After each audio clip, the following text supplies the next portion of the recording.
Coming up, the economy looks poised to recover, but what lessons have we learned from the near collapse?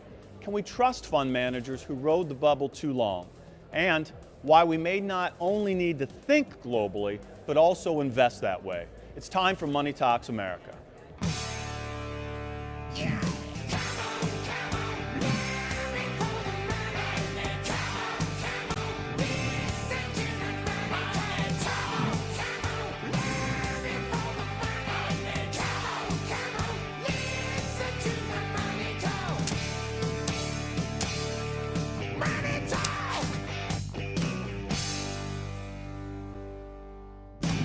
Hi, I'm Sean Snaith, Director of the Institute for Economic Competitiveness in the College of Business Administration at the University of Central Florida, and your host for Money Talks America. We're on the road with the Money Show, Financial Advisor Symposium, a gathering of investors here to discover just how financial advisors are navigating these turbulent waters.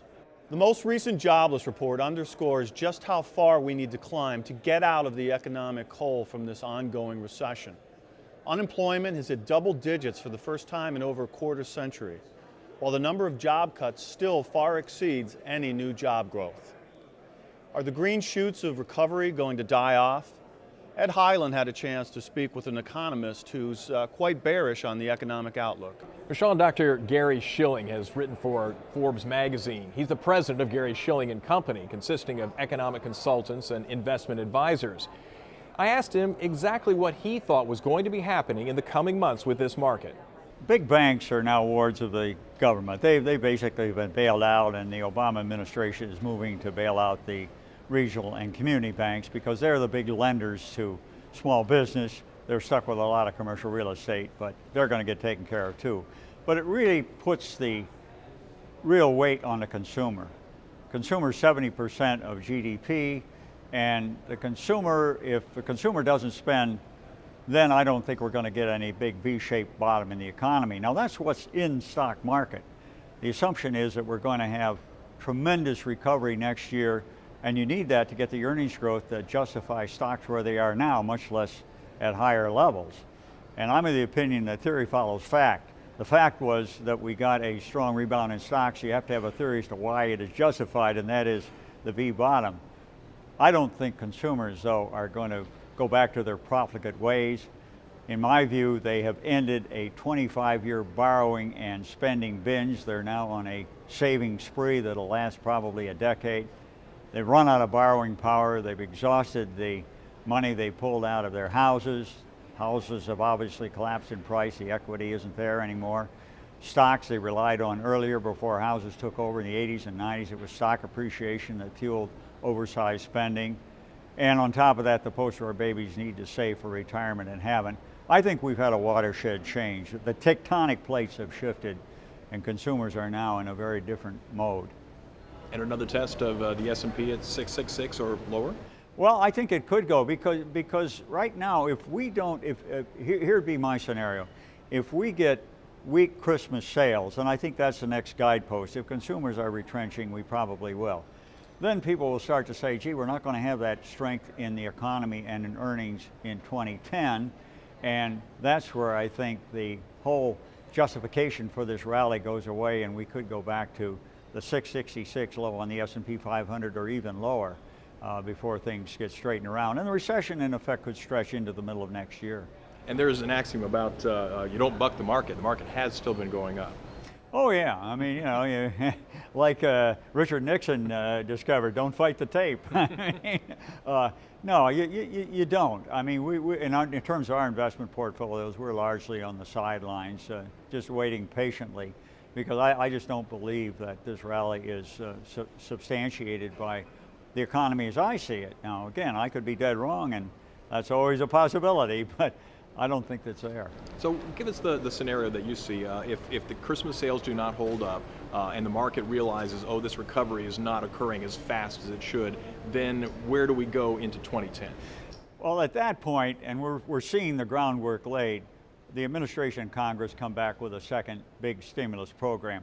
The first one, the $878 billion, was largely aimed at the administration's social agenda. Health, education, and environment. Only about 200 of that $200 billion of that, by our estimate, was rock-hard stimulus, things like infrastructure spending and unemployment benefit increases. But I think the next one will be aimed more at creating jobs, because the last one didn't work. I mean, for example, all the money pumped out, about $250 billion worth in tax cuts last April and May, and then any Social Security recipient got a check for $250. Literally 100% of that was saved.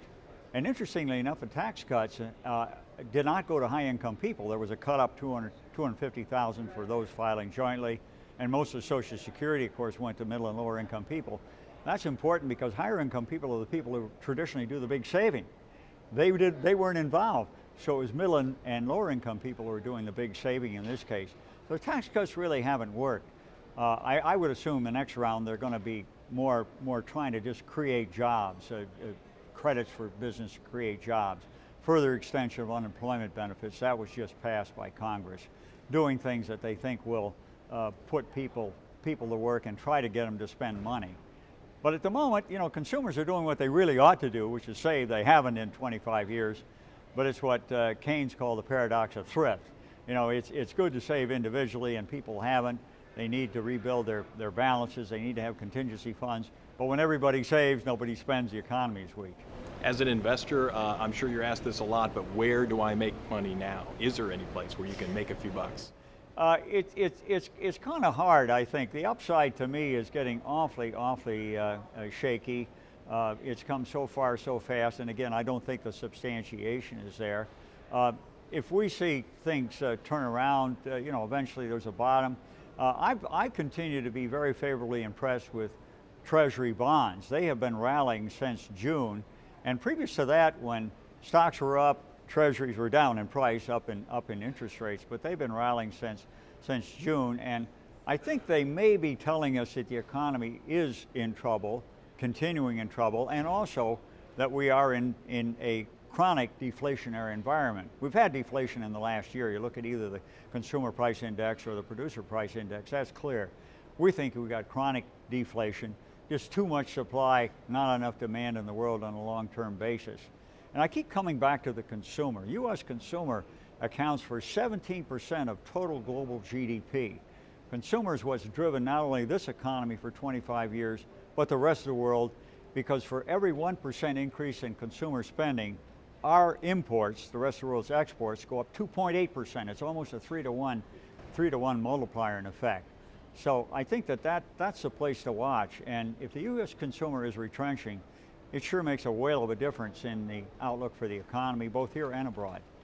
And Sean, Dr. Schilling has been making essentially the same prediction since July, that there would be another test of the lows in this market. He's firmly convinced this is just a bear market rally. Well, here's hoping he's wrong, Ed. Not everyone bought the bubble and lost money when it popped. Some advisors managed to dodge the bullet, and that was Michael Martin's topic here at the Money Show Financial Symposium. Michael is President and Chief Investment Officer of Financial Advantage. Well, it is very interesting to watch the reaction of real people. One of the reasons I left Wall Street to start my own business was I could work with real people instead of anonymous money. And I think a big part of being a personal advisor, especially retirees, is understand their situation and kind of customize your investment approach to that. Our clients hate to lose money, and we hate to lose money. So it's a good match. Are you picking up new clients that perhaps were with another advisory firm and they've taken a hit in this downturn? They're on the brink of retirement or they've just entered into it.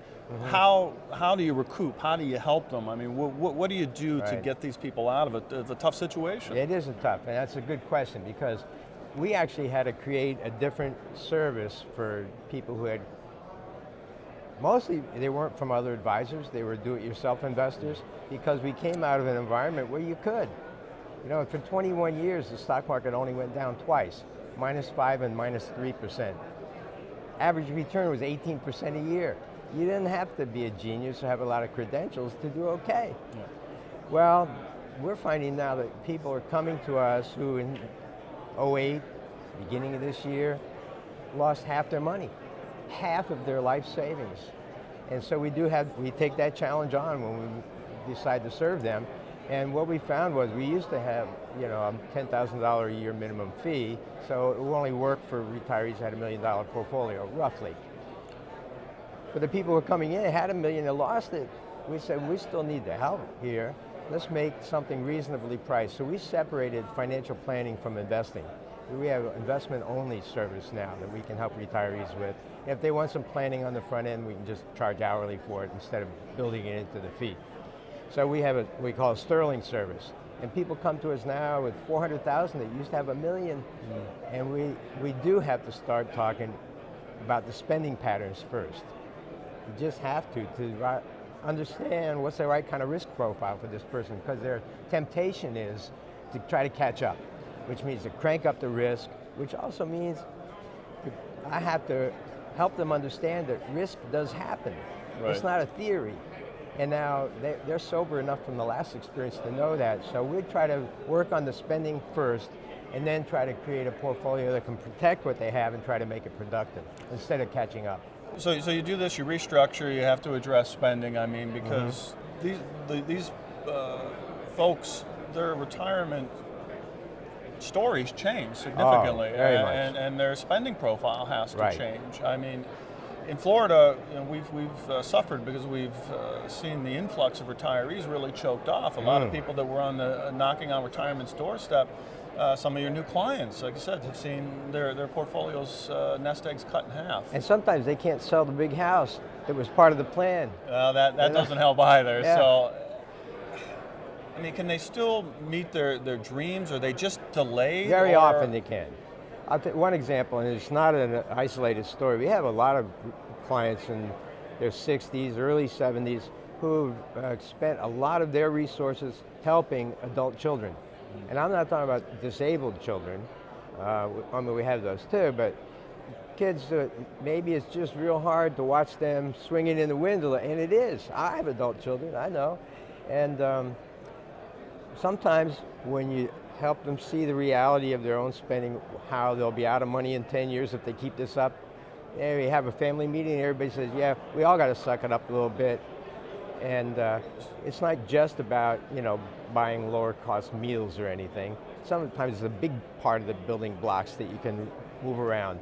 You might have a $600,000 house in the Northeast, and you know, that's $600,000 of assets that's not earning anything, and you got to maintain it and everything. Maybe it's time to just say, I don't care, the price is the price, whatever it is. I wish it was 100,000 more, but you know, the one you're going to move to is down too, so we'll help get through that decision. You know? Good. And so in those family meetings, are the adult children present there as well? You mentioned that. Not usually. They get the bad news after the meeting's over. And Mom and Dad get to go home and figure out how to talk about this. Great. Michael, thank you for joining us this morning. We appreciate you stopping by. Nice to see you. The attendees at this financial symposium are here to glean some insight into the direction of the market. But like the stock market, their emotions have been on a roller coaster for much of this year. I'm hoping it's coming back up. And I'm actually feeling very positive about it. I saw the market go down tremendously and I didn't get out.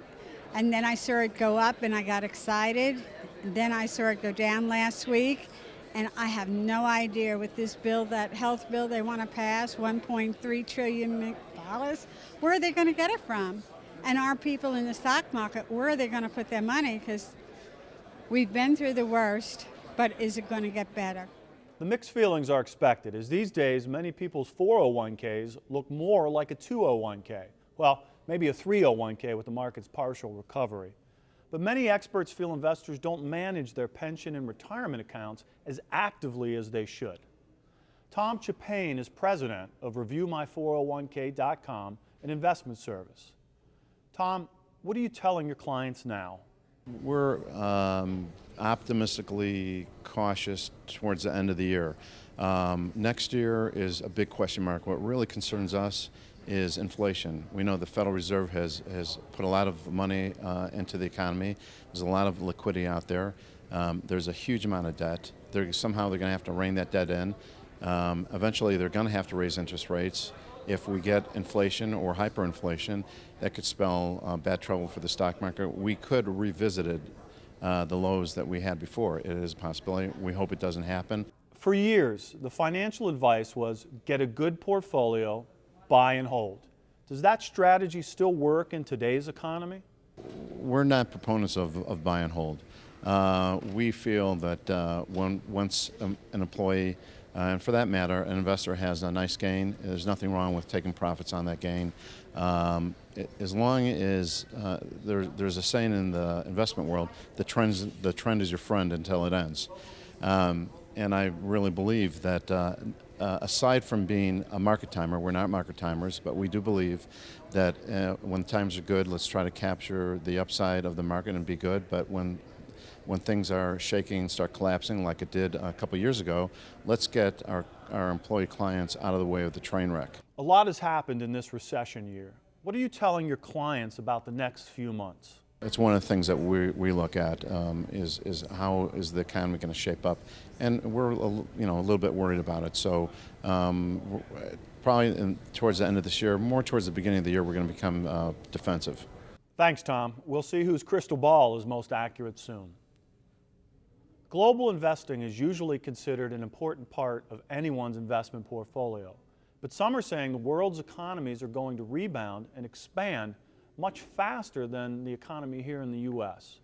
I spoke with Chuck DeLartimel, a founding partner of International Value Advisors. I think you have basically two economies in the world right now. You have the emerging economies that are really driven by China. The stimulus in China has been extremely effective. Banks are lending a hand over fist in China. Growth is very strong.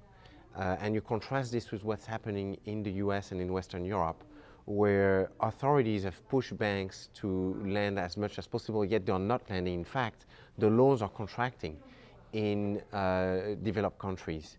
And so China really is helping all of emerging markets, and it's a tale of two economies. That's right. Yeah, banks are getting mixed messages from Washington, D.C. here in the U.S. and from regulators. So lending has not picked up. But I've seen stories and read some articles and heard some pundits suggest that maybe some of the lending that's taking place in China is bubblish, if you will, in nature. Is there a sense that there's something unsustainable happening? Over the long term, yes, absolutely. It's totally unsustainable. When you go over more than 30% in fixed asset investment in an economy, which is plants, infrastructures, housing, when you go over 30%, that's unsustainable. And China right now is 50% of the economy is fixed asset investments. Now, it's only a yellow flag at this point, because you would need to see many more signs before you can call this a full bubble. You'd need to see, for instance, a real estate bubble in Hong Kong, because some of the money would spill over. Mm-hmm. You need to see banks in China in a bad financial shape, and right now they have 10% equity to assets, so basically a big cushion to absorb some losses. And you need to see them tapped out in terms of having lent all the deposits they have, and they are very far from that. So there might be a few more years of a booming Chinese economy. At some point, though, it will slow down, and the challenge for the Chinese is really to engineer a soft landing. And I am not too optimistic about that, and also I worry that too much money is going into emerging markets because it's a place of choice, and as an investor you should always be somewhat contrarian and not follow the herd. I think everybody's desperate for some returns in the wake of what we've gone through. Let's talk a little bit about Europe and the United States. We talked about China's fiscal stimulus and how it's doing the job it should. In Europe, you've got the constraints of the Maastricht Agreement limiting what individual countries can do on a fiscal basis. Is that going to prolong Europe's recovery out of this recession? I think Europe is facing some challenges in terms of demographics to start with, and the banking system in Europe, in my opinion, is very, very weak. The European banks are much more levered than the US banks, and they are much larger as a percentage of the European economy than the US banks are. So, but again, when you invest, you have to consider price. And there are a number of companies, both in the US and in Europe, that because of what we're going through, are selling at very reasonable prices. And the trick is to really do your stock picking, stick with high quality companies, very little leverage or no leverage if you can, and you will do well with those. Okay, so I mean, there's some good buys out there, but you've got to sort of sort through the bargain bin to separate. I would say decent buys. Okay, decent buys. We didn't talk at all about Latin America. Do you have any thoughts about what's happening there and how they'll play out over the recovery? Latin America and India are two two places that are interesting, where again investors seem to be very keen on investing in those two places.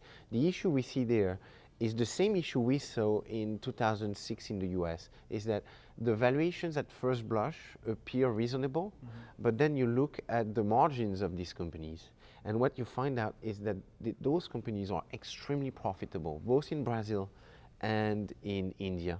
And we question whether that profitability is sustainable. What you had in 2006, 2007 in the US, in my opinion, was a profit bubble.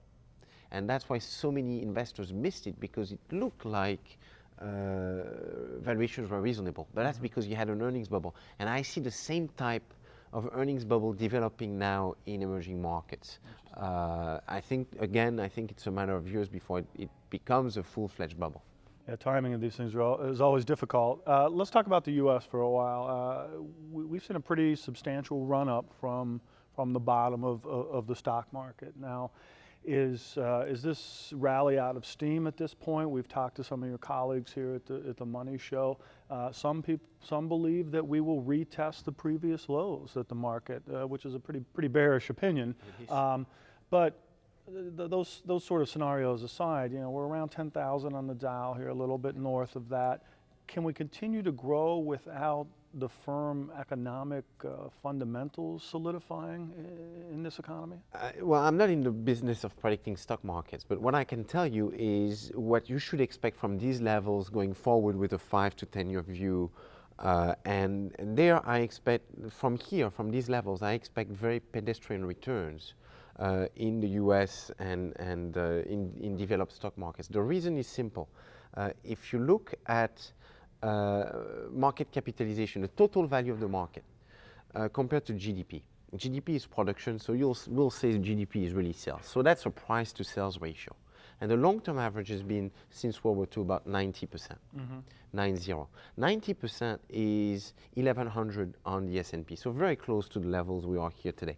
From that point on, with a 5 to 10 year view, you should expect to compound about the same as GDP growth. Okay. And GDP growth going forward in the US and in Europe because of deleveraging by the consumer, and I think at least for the next 2-3 years, very little or no inflation.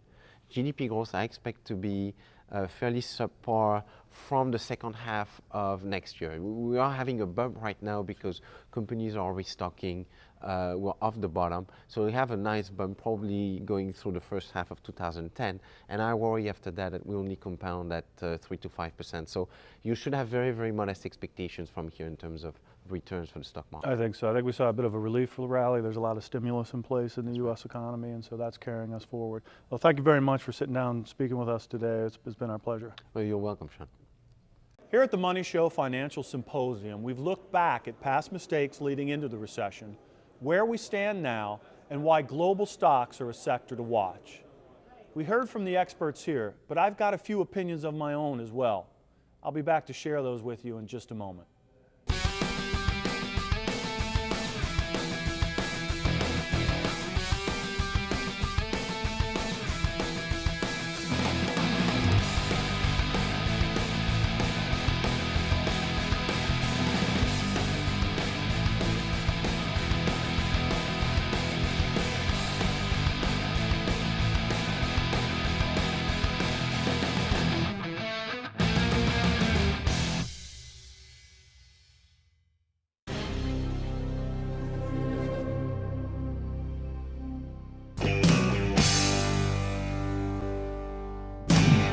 Welcome back. We've spoken to a number of experts today here at the Money Show, and we've heard a range of opinions, from the extremely bullish, folks that think that markets are going to continue to go up from here, to the extremely bearish, folks that believe we'll retest the previous lows hit during the financial crisis. This diversity of opinion is not surprising, given the state of the economy. There's both good news and bad news right now inside the U.S. economy. The recession, it's over. After several quarters of contracting, the U.S. economy finally expanded in the third quarter. Unfortunately, the state of labor markets is dismal. Unemployment is in double digits and poised to drift higher. Payrolls continue to shrink. Another jobless recovery appears to be in the works.